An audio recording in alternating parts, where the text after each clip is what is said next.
It's pretty steep.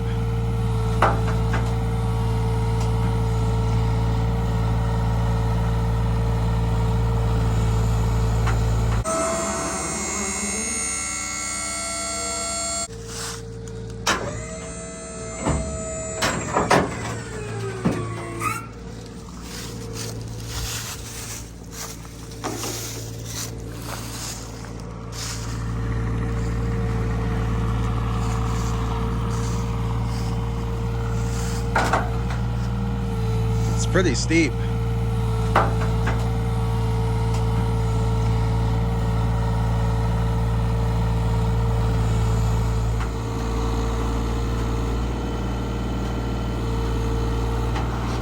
Okay, let's see.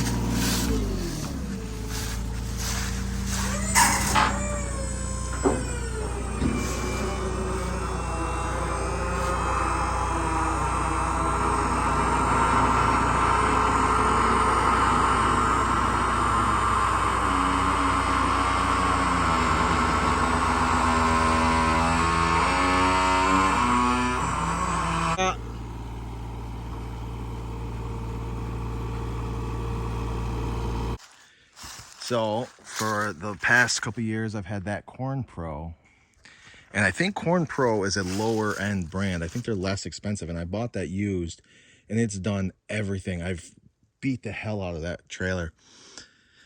I bought this trailer because I was sick of having to do 2 trips to get my skid steer and my Mini somewhere. So this trailer has the length and the carrying capacity to take both. So you can put 8,000 pounds or so on this Dovetail when it's locked. I think you can actually do more than that. I think it can lift 8,000. These are 2 14K axles. This only came with 10-ply tires. They have a unique design for their Dovetail. Some people did complain, I seen online. They were stating that that little bracket would shear off of the frame of the trailer. The only thing I can think that would cause that is if they were trying to overload the lifting capacity of that Dovetail. Because if you were to put a ton of weight on there and you kept trying to lift it up, it's going to want to peel that bracket right off the bottom of this trailer. Other people said they just beefed it up. So essentially what it sounds like to me is that the hydraulic lifting capacity and the actual system can lift a lot, but where it's connected to the trailer needs some beefing up. And some people said that's exactly what they did. They beefed it up and they just abuse it now. So this, like every other trailer, it's very hard to get. You can't get them in New York. There's a labor shortage, and that type of thing is evident. So you can see throughout this trailer that there's some really shitty looking welds, and there's some good welds, and then there's some things that they just didn't do very well. But the overall design of the trailer is great, and anything that's wrong with this trailer, it's just cosmetic.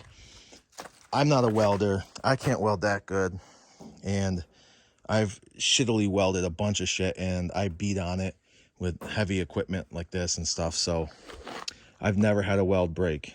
So it doesn't matter how ugly the weld is. Usually it's strong enough. If you're breaking one of these welds off, you got a whole fucking different problem. And I guess if you're a hot shotter, you probably, you just sit in your car all day. But if you actually work and you have, like, not to say hot shotting isn't working, but if you're actually doing like shit with equipment, then you probably know how to weld anyways. So if I see anything that I think should have a bigger weld on it, then I'll just hit it with a bigger weld. So we got a lot of cool things here. We have full rubber mud flaps, little steps everywhere. We got rub rails, and my last trailer did not have these. This is specifically for the chain, if you don't know, so you just wrap your chain around here. My other trailer, the rub rails are all bent in because you can't always get to a stake pocket.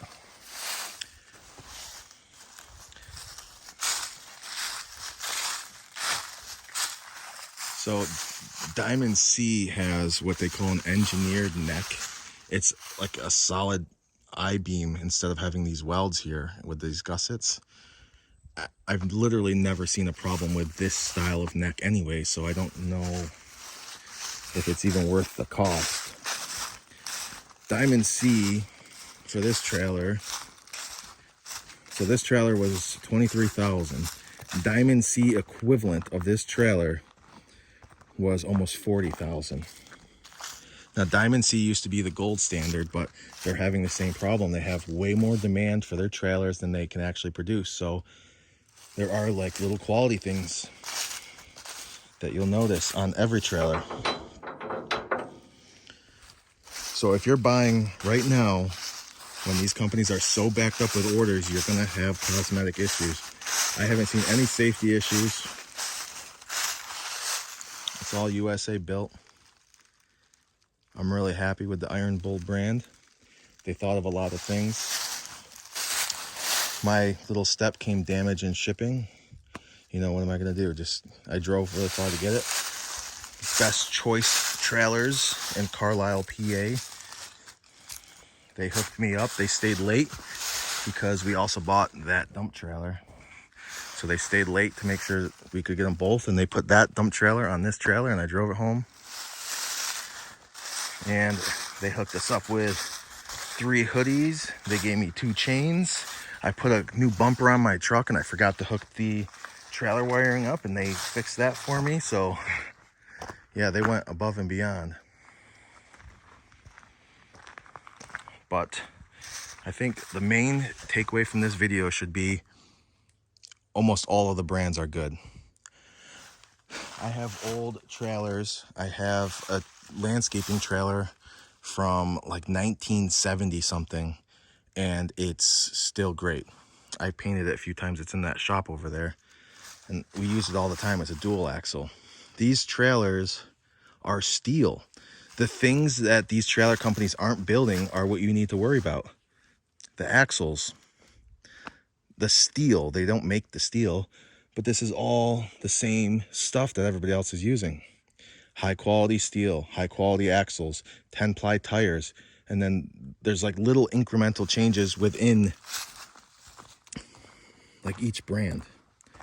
But how much do they really matter? I don't know. I haven't had a problem with my Corn Pro, which I paid like $6,000 or $7,000 for used.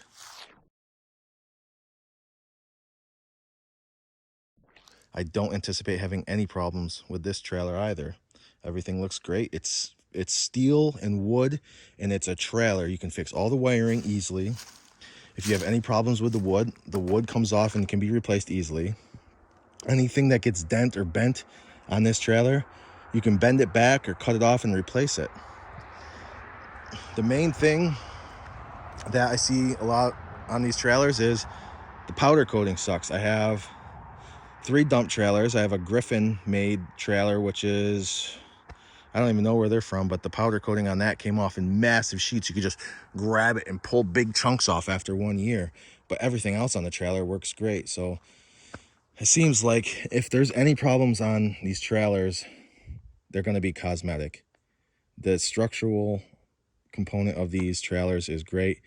They're easily repaired. They're not fancy. There's no computers in them or anything.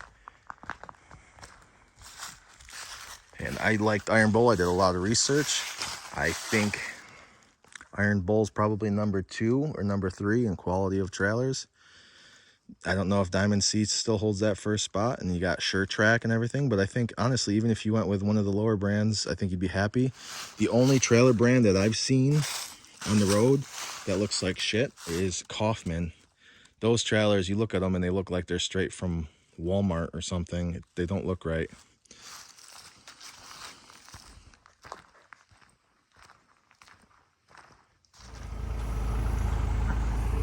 All right, this isn't.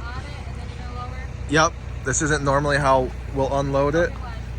We'll probably never unload it this way. I just want to test.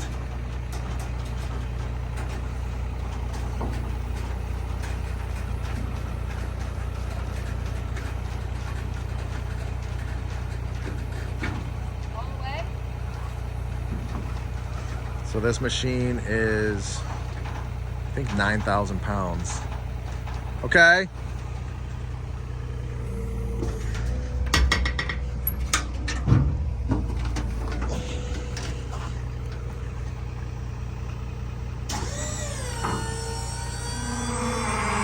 So it has to go up first to get out of the locker. I'm just doing that to make sure this cylinder is holding the weight, which it does seem to be.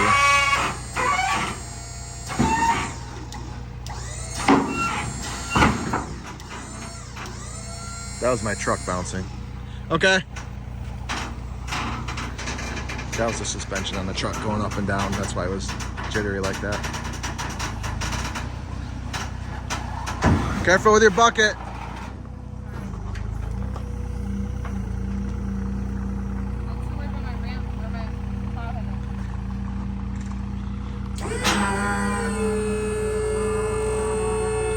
And you'll see that license plate bracket and the light bracket under there, it automatically collapses so that this trailer can rest flush and it comes back out automatically.